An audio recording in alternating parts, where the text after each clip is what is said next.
Chiamatelo pure anteprima del trofeo delle province o momento di confronto fra selezioni. È di tutto questo un po' e si chiama torneo di primavera, manifestazione indetta da 3 anni a questa parte dal Comitato Provinciale di Treviso.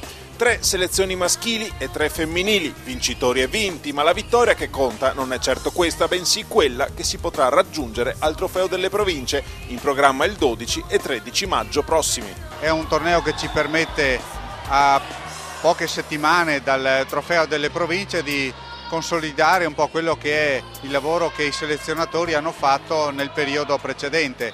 Diciamo che è un punto di arrivo ma anche un punto di partenza per prepararci nella fase finale al trofeo delle province. Treviso è un comitato che nella passata stagione ha fatto incetta di titoli al trofeo delle province, un secondo posto femminile ed un primo maschile, obiettivamente difficili anche se non impossibili da ripetere. Lo scorso anno ci siamo preparati non per vincere ma per fare bene e alla fine abbiamo vinto. Quest'anno come lo scorso anno ci prepareremo per fare bene.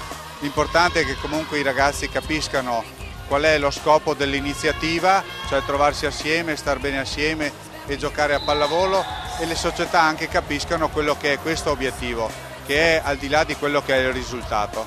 È questo quello che più conta. Tutti i comitati ci tengono a metterlo bene in chiaro. L'aspetto sociale nell'attività di selezione gioca un ruolo fondamentale. L'importante è allenarci adesso bene queste 2 domeniche che ci aspettano, più un'altra amichevole il 1° maggio, e poi diamo libero sfogo al torneo a Trento sperando appunto di divertirci in prima cosa e poi anche di ottenere magari qualche bel risultato. È stato un momento importante perché abbiamo potuto misurarci con la rete che poi troveremo al trofeo delle province, mentre nelle amichevoli abbiamo sempre avuto la rete più alta, e trovarci contro le altre realtà che come noi vanno a prendere un elemento, però 1 o 2 elementi per ogni squadra, che quindi hanno tutte le problematiche non tanto tecniche quanto di coesione del gruppo. Alla fine la selezione di Padova ha vinto il torneo primavera sia al femminile che al maschile. Si tratta di una conferma per una provincia abituata comunque a salire quasi sempre sul podio.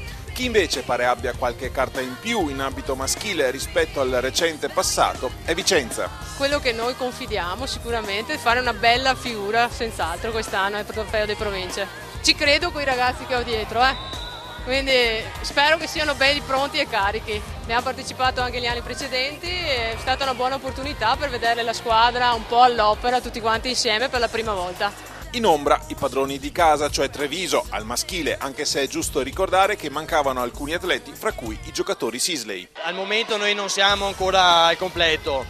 Per noi oggi è stata una giornata in cui alcuni dei ragazzi che hanno svolto tutto il percorso hanno ottenuto il risultato loro finale nella manifestazione di oggi, quindi diciamo che siamo ancora ai lavori in corso. La sede classica del torneo di primavera è Pianzano e non è una scelta casuale. L'impianto si presta all'allestimento di 2 campi attigui ed è la casa di una delle società più importanti della provincia di Treviso, l'Aurora Volley. Quest'anno facciamo 25 anni di associazione, prima si chiamava Solandra Volley, adesso si chiama Aurora Volley dal 2002.